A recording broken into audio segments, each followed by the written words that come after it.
Hey y'all, welcome back to my channel. Wanted to get on here today with tips and tricks that I wish I had learned way earlier. I wish I had known these all of my life. They make my makeup easier. They make my skincare better.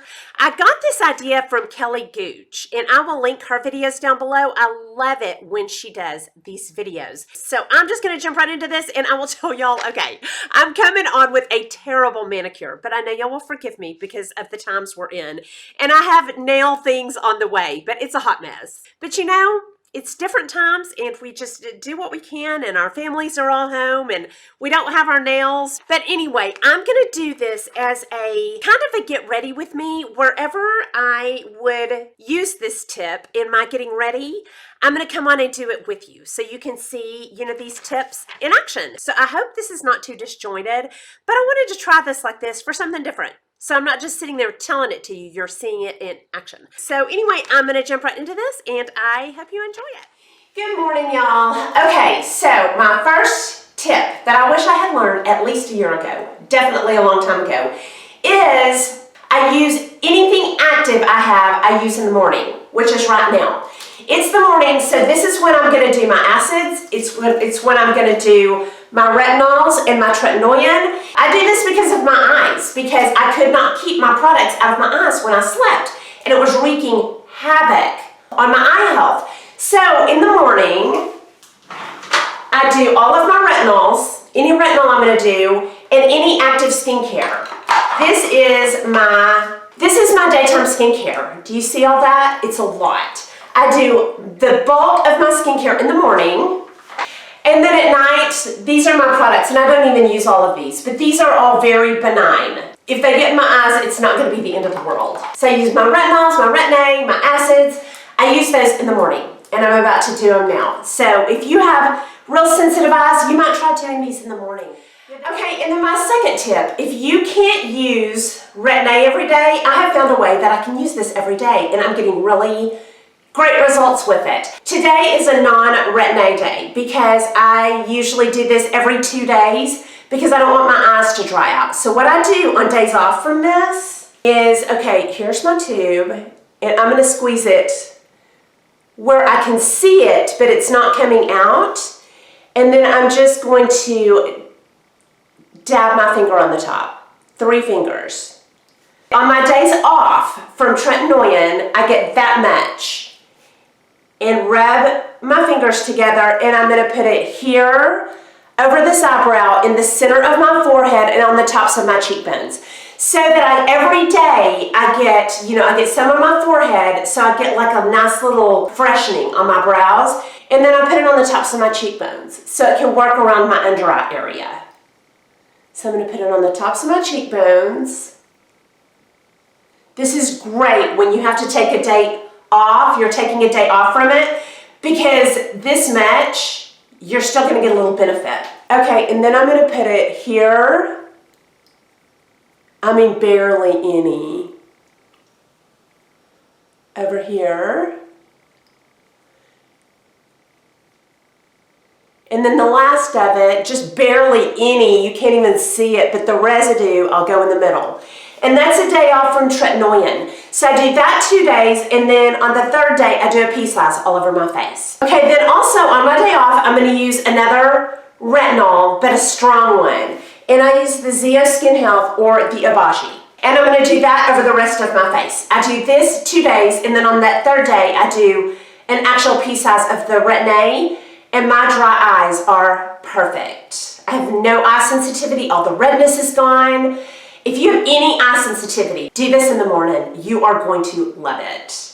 And I've heard from a couple of y'all that have said, yes, it's working for me too. All right, then I've got the rest of my retinol. I'm going over my whole face. And I'm gonna meet y'all back out here in our normal spot, and I will go. Okay, my next tip that I really wish that I had learned a long time ago has to do with primers, but mixing my primers for different parts of my face. Depending on what foundation I'm using, I will mix a lot of different primers, a lot of times in the same day. I always use at least 2 a day. I always use a mattifying primer through the center of my face. And right now I'm using the I'm using up the Makeup Forever Step 1 Mattifying, and I like this one a lot.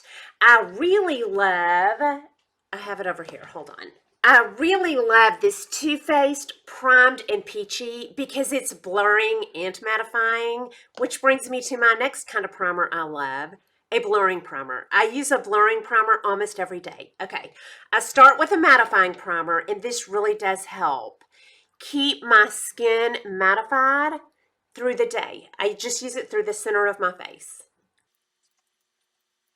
Then I also usually will use a blurring primer because it just makes my skin look better before I even get to the foundation, so I don't have to use as much foundation. And that it really works well. The one I'm using up right now is the e.l.f. Poreless Face Primer. I love the NYX Angel Veil, the Primed and Poreless. I love a lot of blurring primers. And this one's really nice. And I just get a pump of that. And I, use it wherever I have shadows, wherever I have something I want to blur out. And then it's going to overlap, with my mattifying, and that's okay. This just smooths and blurs stuff out so nice. So I almost always use a blurring primer. Then dependent on what kind of foundation I'm using, I will either use a gripping primer, which just makes my foundation look better and last longer, or I might use a luminous primer, especially if I'm using a matte foundation like the Double Wear. I just layer them up. I layer my primers up. Today, for a foundation, I'm using the Lorac Pro Soft Focus Longwear Foundation. And this is a very nice cover, and it's luminous, but not too luminous. So I've got my mattifying primer through the middle. I have a blurring primer, and now I'm going to add a gripping primer because this doesn't need any help being more luminous. So I'm not going to do a luminous primer today. I'm going to do this gripping primer. This makes every foundation I've ever tried it with better. It makes it look just more beautiful and last all day, and it really does grip. And I start this on my cheeks, and then I really concentrate it anywhere I want my foundation to grip on and last. Through the center of my face, my cheeks. My next tip has to do with eyelash serum. Y'all, okay, you can't tell right now, but when I get my mascara on, my eyelashes are so much longer.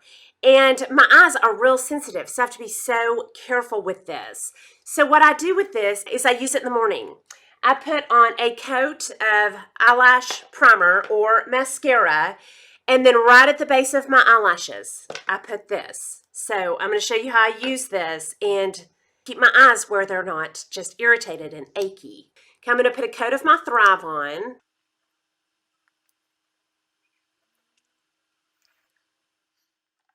Okay, I've got one coat of my mascara on. Now I'm going to let that dry for a minute. And then at the base of my eyelashes, not going on my skin, I'm just going to go on the base of my eyelashes with my Revitalash. And I'm going to wipe off any excess because we don't want this running down into our eyes.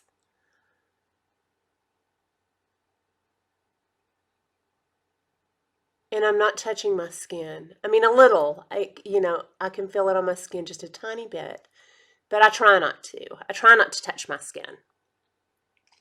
And I'm going back in, wipe it off, and do the other one. Just on the base of my eyelashes. They will grow like this, and it doesn't get in my eyes and doesn't irritate them. So I'm pretty much doing every active thing I used to do at night. I'm doing it in the morning so I can control, pretty much it not getting in my eyes. And I love that. And my eyelashes are growing. And then I'm just going to do the rest of my makeup, and I will pause every time I have another tip for y'all. So I'm going to fast forward. Okay, my next tip that I wish I had learned a long time ago is to put my setting powder on with a damp beauty blender. And I've heard this several places, but the one that made me do it was Stephanie Marie when she was showing how she did her foundation. It makes that powder kind of melt into the skin and not just sit on top. I've always done it with a puff. Now I do it with a damp beauty blender. And I spray this with my Fix Plus, get it nice and damp. And then I get my setting powder, and I'm using up the RCMA, So I'm going to shake a little bit of this into my Huda lid. And then I get my damp beauty blender and just press the powder in to my face wherever I want it. It just makes everything melt together. It's such a good tip. And I always start here on my shadows. And you see, you can't even see that powder. It just makes everything blend in together. I love that. All right, I'll be back. All right, my next tip that I wish I had learned or listened to way earlier, because I've heard this for years and just thought, no, I can't do that. I have always done my lower lash line with a pencil, always, and then just kind of blend it out. And I was watching Mandy Davis MUA one day smoking out her lower lash line, and I thought, I'm trying that. I love it. It has been a game changer, and I wish I had done it years ago.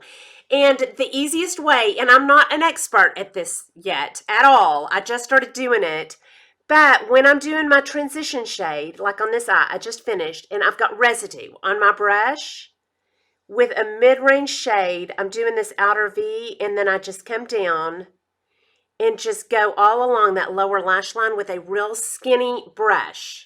And then just smoke out that lower lash line, and it really makes things more even on my eyes, and I love it.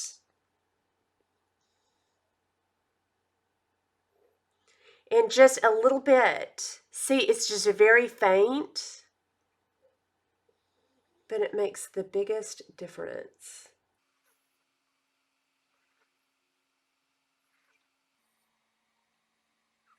Okay, and then I had been doing this for a while, and right here, it's really hard for me to keep that smooth, that transition right there.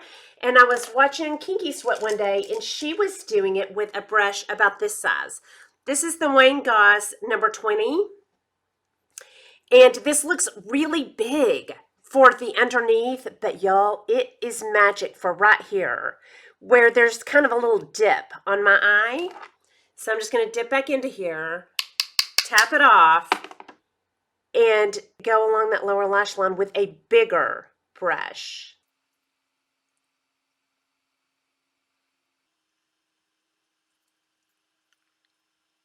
Okay, then I'm going to come back to my eyeshadow, but right here I want to show you another tip for doing a really easy wing. Very simple, easy wing that's not really a wing. It's kind of a fake little baby wing. And I always use this. This is just a little Rimmel Kohl black pencil, nice and sharp. And I'm going to do my upper lash line, and then I'm going to show you how I just do just a little, the easiest wing ever. I'm just pressing into my eyelashes. Okay. Now I'm going to hold this out, and I'm going to hook this right here on this inner and come straight out. Just come straight out, and that shows me where I want my outer V to be. Pull that out, hook that on that inner, and just come straight out. This is why I like a Kohl pencil. I don't like this to be too dramatic because it's forgiving. There. Now I can see exactly where I need my outer V to be. Okay, now I'm going into, with my Sigma E47, my tiny little crease brush, into Charmed, I'm Sure, just a dark brown, and do that outer V. And see that liner blends into that dark shadow. It makes it so easy. It's like my guide. Okay, now while I'm out here, I'm just going to go over that outer underneath and point out. So it really fills that in good. All right, and that is my pretty much smoked out lower lash line, and sometimes I'll come further in. It's just so easy to get good, soft, blended out, smoked out drama under there. All right, I'm going to blend out, and I will be back with another tip. Okay, my next tip. I have my blush, I have my bronzer, I have set my face down with my setting powder, and now I'm going to go over it with a setting mist. And I'm going to melt everything together, and then I'm going to do my finishing powder. First time I ever saw that, I saw that on Lisa J's channel, and then Stephanie Marie was doing that. Set with a setting powder. then spray, let that dry, and then go over it with a finishing powder. And I love this step. And my favorite setting spray is this Morphe Continuous Setting Mist because it's so fine. So I'm going to do this.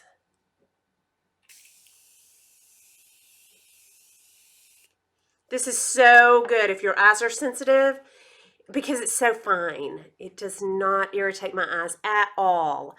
Okay, so I've got that on. I'm going to let that dry for a minute, and then I'm going to do a finishing powder, which is probably my favorite step. And my favorite finishing powders are the Maybelline Fit Me, the Charlotte Tilbury Flawless Finish, the Flower Light Illusion. I love the Hourglass Veil, but I usually do this later in the day, like as a touch-up. Usually for my initial finish, it's just kind of a matte blurring finishing powder. So I'm going to use, I think I use the Charlotte Tilbury, but I love the Fit Me too. They're both really pretty. So I'm going to use the Charlotte. And it's pretty much dried down, and then I'm just going to go over everything with a finishing powder. And then my last tip is if you want to know what you really look like you're going out to dinner or you're, going to lunch with friends or going shopping, and you want to know if your makeup needs something or your hair needs something, take a selfie of yourself. Look at you through the lens of a camera and you can see what hair needs to be fixed, what makeup needs to be fixed every time. Take a selfie, or I sit down and do a video and I can see everything that needs to be fixed. Try that. You will always take good pictures and you will always know what your makeup and your hair looks like. So anyway, that is all of my latest tips that I so wish I had learned earlier. And I'm going to link down below my first video like this because I tried not to repeat any of the techniques. So I'm going to link that one, and that's all I have for you. Hope you enjoyed this video. If you did, please like and subscribe. Leave comments and questions down below, and I'll talk to y'all soon. Y'all have a good day. Bye.